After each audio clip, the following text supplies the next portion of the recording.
to PSIS 41, The Power of the PTA. I am Dr. Hall, your child's principal. We want you to know how important parent leadership is. We want you to know how important your family's engagement in the life of your scholar is to us. Your partnership is the backbone of our school community, and we firmly believe that working together, we can create the school that we all know is best for our scholars. The fact that you are here, even listening to me right now, is an indication that you also believe this partnership is crucial to your child's development.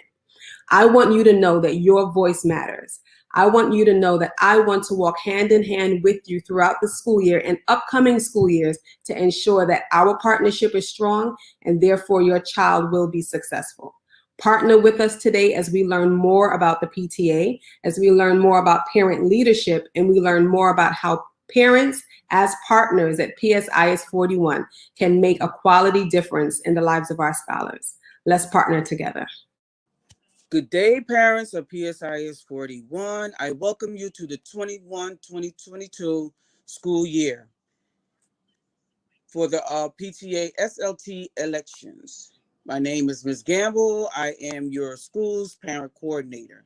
I am here to make sure you are eligible to vote as a parent guardian of our school. Thank you and good luck. Hi, this is Ms. French for Title I PAC Chair for PSIS 41 Francis White School. And welcome all PTA member on board. Good afternoon, parents of PSIS 41. My name is Paige Best Hardy. I'm the Family Leadership Coordinator for Community School District 23. And just like you, I was a parent that just came out to the PTA meetings and any events they had at the school. But one day, something happened to my child. And I knew it wasn't my fault because I valued what the power of education and what it can bring to a child's future. So I had to become empowered. I read all the things that I needed to know. I asked questions. I organized the families within my school community to get them around the cause. And then we strategized and asked questions together of the school board, of the principal. We volunteered to serve on the school leadership teams. We made certain that our Title I was tight, and we ordered the things in the workshops that could help parents work with their children at home. Our parent association, we made certain that the parent leaders got the best training. And that training was provided by me, a novice, who knew nothing about PTAs, who knew nothing about Title I, but I'm a good reader and I'm highly visual. And I'm able to organize families around the cause. And that cause is the education of our children. So without further ado, we're going to take you on to the show so that you can find out who rules the school. So, can we all get along? We're going to look at some collaborative strategies for empowering parents. Next. We're going to review who rules. We're going to identify some of the barriers. We're going to use our collective strengths to address our school needs. I'm going to answer some of your questions. And we're going to go in then into conducting the PA meeting and elections for today. Okay, next. So who rules parent associations? The New York State Education Law 2590H15A requires the establishment of a parent association in every school. So every school in New York State must have a parent association. The Department of Education in New York City says in their chancellor's regulations A660, PAs are autonomous. They're self-governing organization, and it requires all New York City public schools to have a PA or a PTA. The difference is one is a parent teachers association, and PTAs, which is we invite teachers. Teachers are able to participate in activities, come at meetings, give voice, but they cannot run for office. They can only vote. Parent associations is just the parents. So then we further strengthen what we are to do and to give our PA structure and voice with our bylaws. The bylaws provide the structure for operations and organizations. It includes all the rules and procedures that an organization considers important, that they cannot change and or be suspended except with the parents' voice. Okay, parent association, they meet monthly and your meetings are open to the public. Next. So, who rules when it comes down to school leadership teams? The New York State Education Law 2590 H and Chancellor's Regulations A655 requires every New York City school to have a school leadership team. The school leadership team is responsible for developing an annual school comprehensive education plan that is aligned to your school-based budget. The school-based budget provides the fiscal parameters within which the school leadership team will develop the goals and objectives to meet the needs of the students and the education program within the school. Under New York State Commissioner of Education 100.11 ensures the participation of parents and teachers in school-based planning and shared decision making. The purpose for school-based planning and shared decision making is for the improvement of the education performance of students in the school, regardless of such factors as socioeconomic status, race, sex, language background, or disability. Every 2 years, parents and teachers are surveyed to see the school leadership team is to see if the school leadership team is operating accordingly. Okay, the school leadership team bylaws and operation of the SLT members are elected by their constituents. School leadership teams are comprised of a balanced ratio of parents and staff. If your school leadership team size is 10, 5 of those 10 people are parents. The PA president is an automatic member of the school leadership team, and the other 4 parents must be elected. After we get through with this, you see at the PA elections. Then 5 staff. Within that 5 staff, the principal is an automatic member. The UFT rep is an automatic member. And 3 other must be elected. 1 person representing DC 37, 2 people, teachers. Next. And your meetings are open to the public. Okay, so when it comes to the Title I Parent Advisory Council, now listen carefully because this is dear.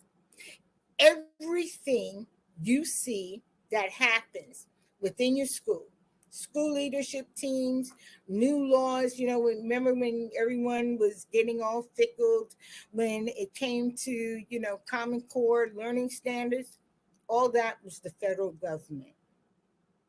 Honestly, all students taking, New York State ed exams and regents, federal government.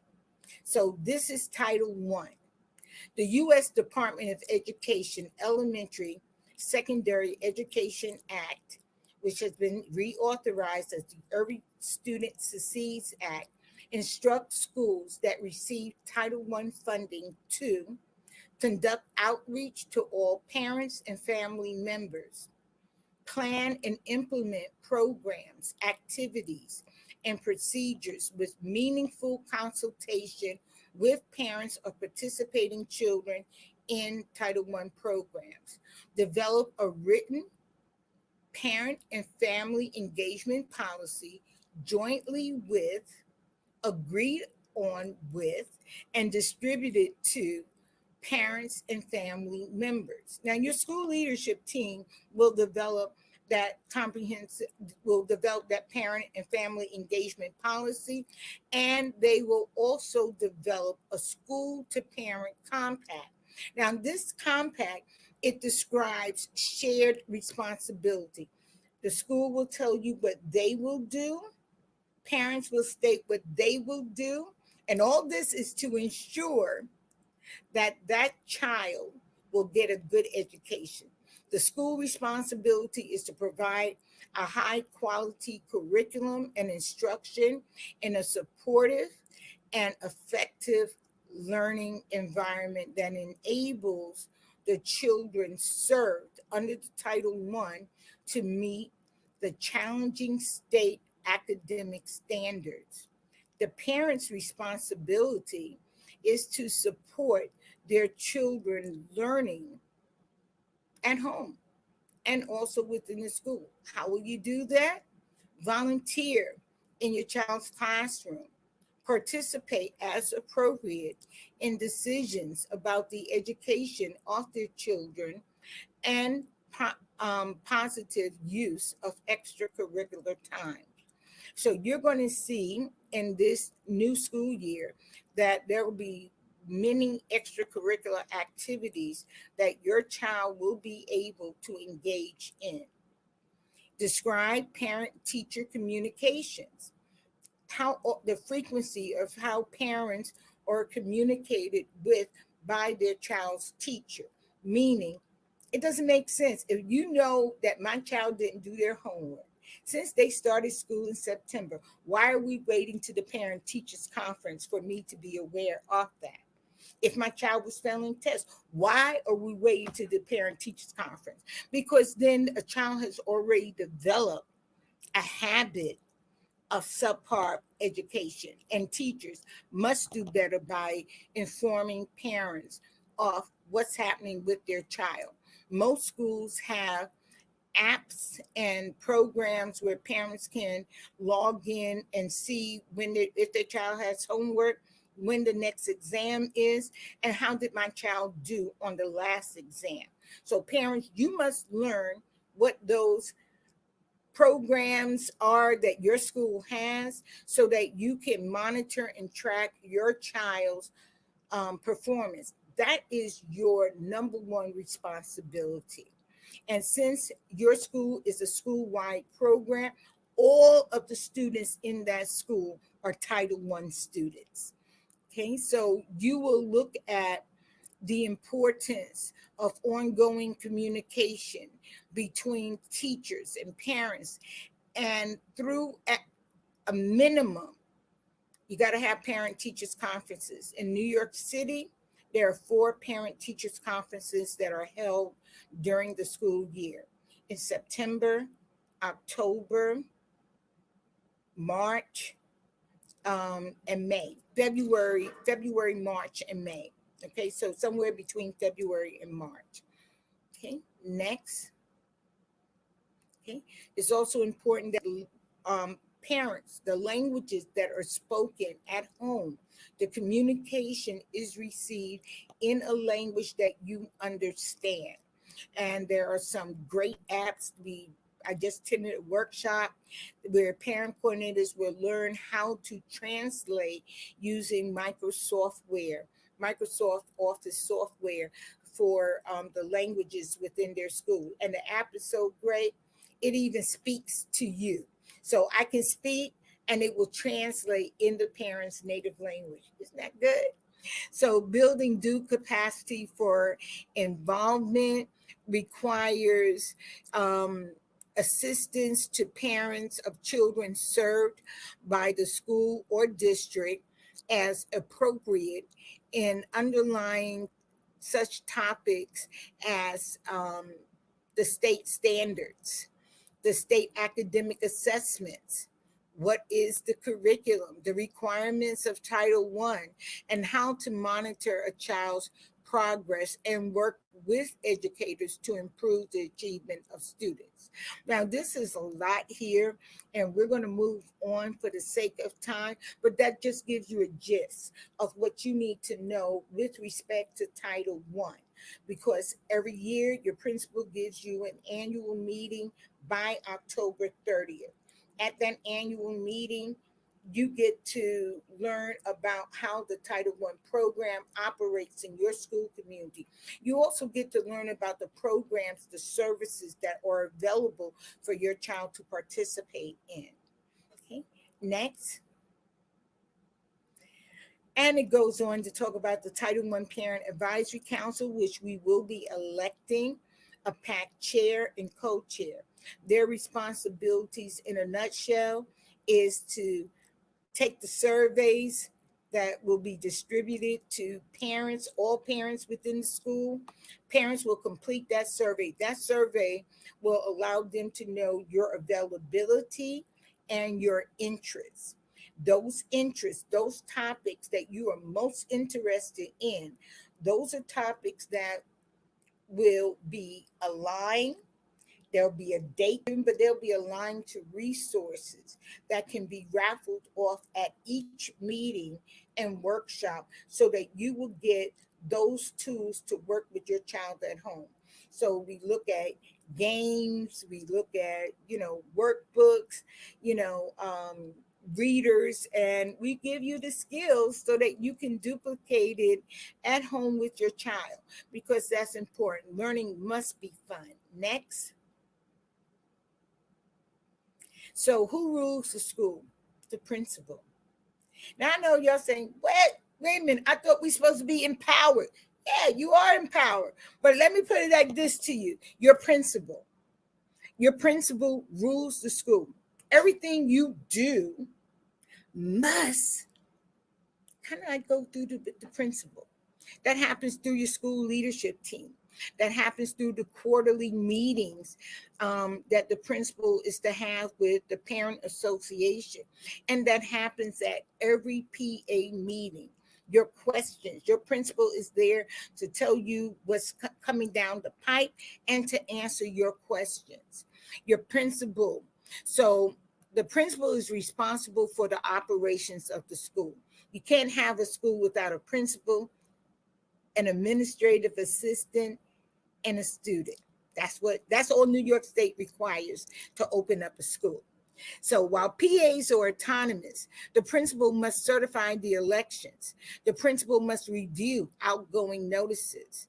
The principal must review the fundraising activities, provide PA officers with a locked file cabinet, a computer, internet access, and a printer.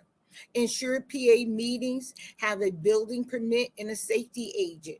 Provide a report at the PA meetings. Maintain a file of the PA information, EIN number, bank account number, officers' contact information, bylaws, financial reports, PA meeting calendars, outgoing notices, minutes, agendas, and handouts. Provide access for the PA to meet during hours when school is not in session. Chancellor's Reg says 110 hours. So those 110 hours can be on Saturday, it could be on Sunday, it could be in the middle of the night if that's when your parents were able to come out and meet, but it's outside of school hours. It can even be at 6 a.m. in the morning. Yes. My child literally attended a school where they had their school leadership team meetings at 6:30 in the morning. And it was packed. Just to tell you how other folks live on the other side. Next. While SLTs are responsible for shared decision making, the principal is responsible for submitting the CEP and making the final budgetary decision. While the federal law requires schools receiving Title I funding to engage, communicate, involve, develop, provide parent and family engagement, the principal is responsible for conducting the annual meeting, the annual Title I meeting, and the consultation of parents. So you see, The principal rules the school. However, there are things that you as parents have to look at because they're also accountable to a higher authority.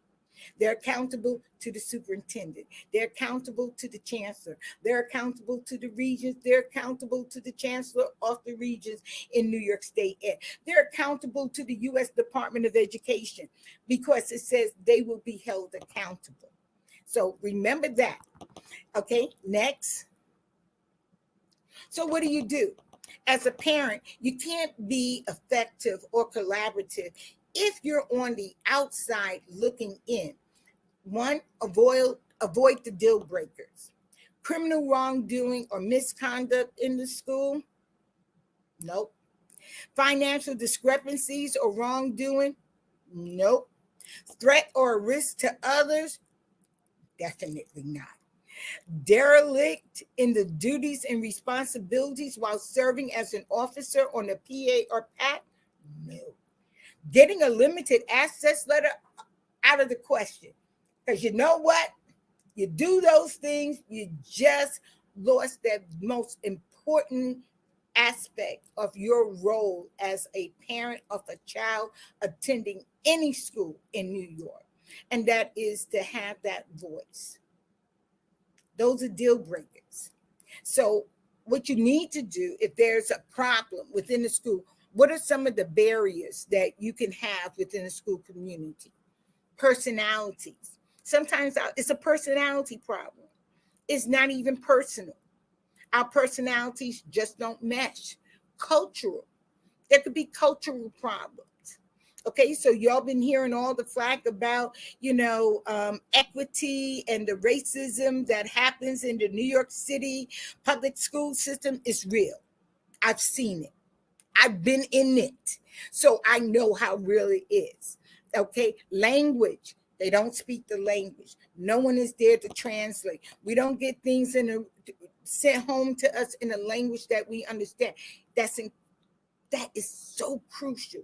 Why? Because your child processes. The child may speak English very well, but if the child goes home and everything is, spoken in Spanish, you know what happens for a child? They process in Spanish. That means in their mind, they literally have to break down the words and translate it from Spanish to English. And these things take time, especially when they're taking exams. Accessibility. Is the school accessible? Can I get in there if I have a wheelchair? It has to be accessible not only to children, but also for parents to come in. Unwelcoming.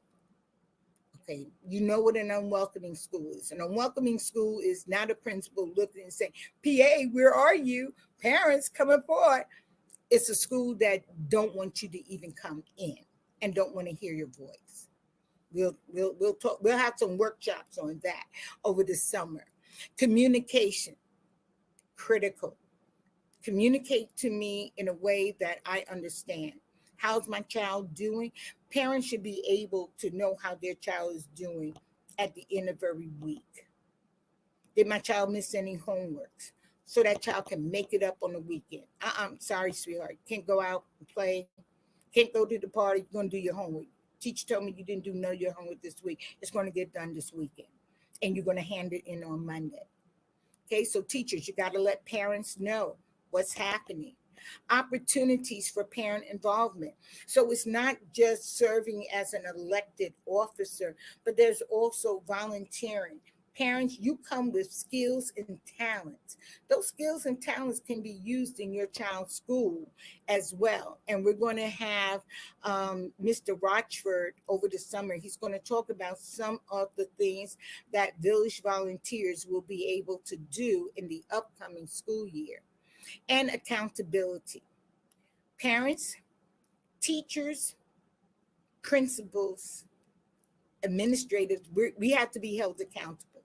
That's what the law says. But you are responsible for your child's education. And you will be held accountable when you're elected to these positions whereby no one knows what's going on, no one can reach you. You haven't had any meetings. Deal breakers. Next, overcoming the barriers. Be the solution, not the problem. The mission is greater than the position. Okay, you don't have to be elected as an officer to be effective. Okay, know yourself. What are your strengths, motive, and hitting agenda? Some parents get involved and they got a different agenda and it's not what they're elected to do. But know yourself. Show what you know. Follow the rules, regulations, and policies. I'll be teaching it to you. Stay in your lane. Don't tell them their job. Learn what they do and hold them accountable. This New York State education law has it clearly written out what everybody that's hired in the New York City Department of Education is supposed to do. Your principal, your teacher, and then also look at that UFT contract. Okay, look at DC 37 contract, because there's also contractual reasons for certain things. Stay focused on the prize. You're investing in your child's future. Communicate with understanding. Listen without the body language. Listen to learn, not respond. So, with the head rolling, sucking at the eye, sucking at the teeth, rolling at the eyes, shoulder action, don't do it. So we're going to look at some of the things that parents can do to be mindful of their body language when they're having conversations. Be respectful and friendly. Be proactive and prepared. Be constructive, not destructive. Look for opportunities to learn. Attend meetings, events, and activities. I send out information to the elected parent leaders so that you know what's going on within the city. You can go to any one of those meetings because most of the meetings now will be held virtually. Isn't that a good thing? Okay, you can be on a train, on a bus, in a meeting with your headphones on. Okay, ask questions and research. Advocate effectively and document the responses. You go into a meeting, bring a pad of paper and a pen and write down certain things, or you can bring a recorder, okay? Because if you're auditory, you may learn best by recording and then listening at the tape over again, okay? Next, be consistent and organized. Share and gather useful information.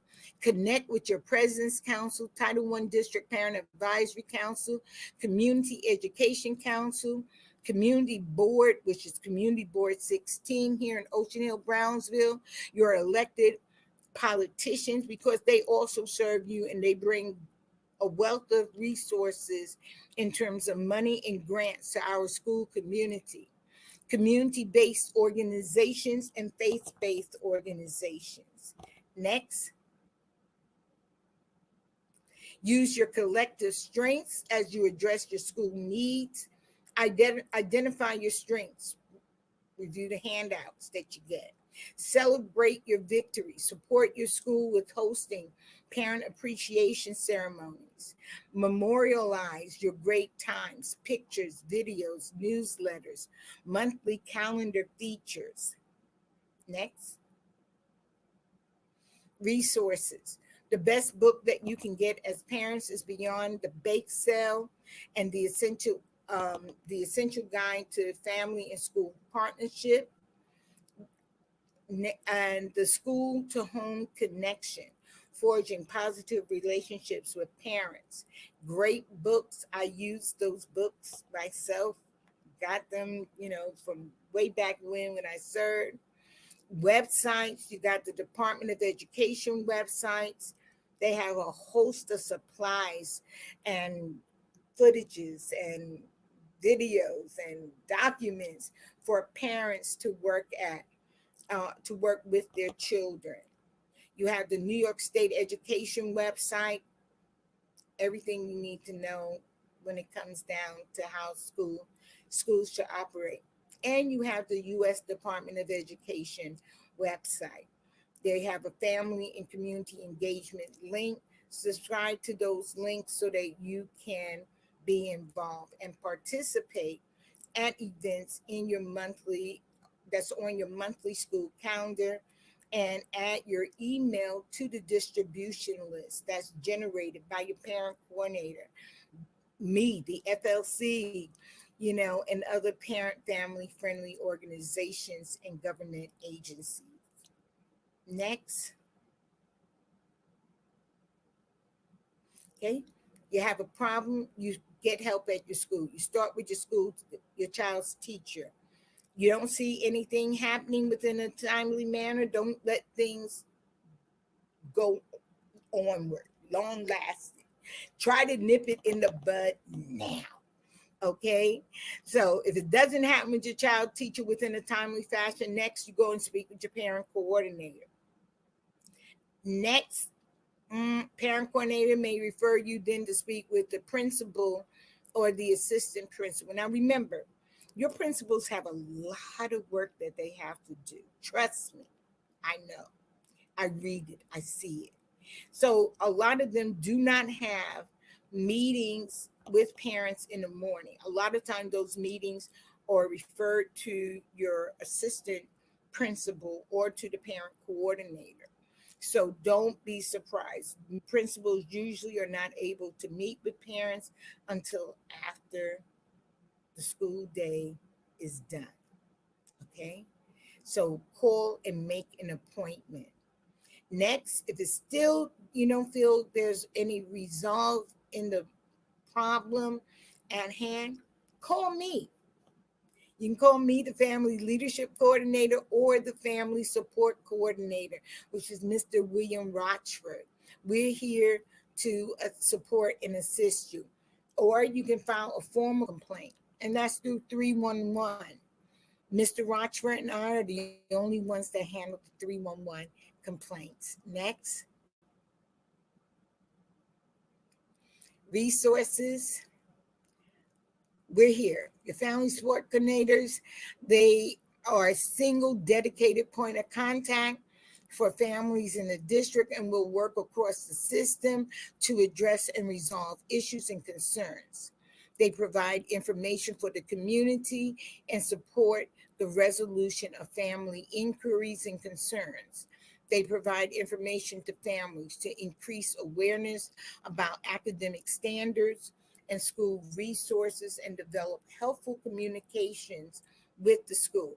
Family leadership coordinator, well, I do it all. So not only do I support the family support coordinator in addressing concerns, but I also support the parent coordinators within the district and parent leadership structures, including the PAs, the school leadership teams, district leadership teams, Title I committees, community education councils, and the district president's councils. Next. And then there's FACE. And FACE, they'll handle it all for parents. So you'll be getting the information. Next.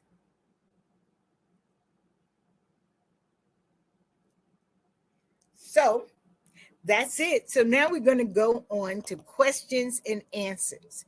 Do anyone have any questions on what they heard or read? And don't worry, your parent coordinator will be emailing everyone who's on this call now. Your parent coordinator will be emailing this to you so that you have your own private copy so that you can read at your leisure. So I'm here to answer any questions that you may have. Thank you for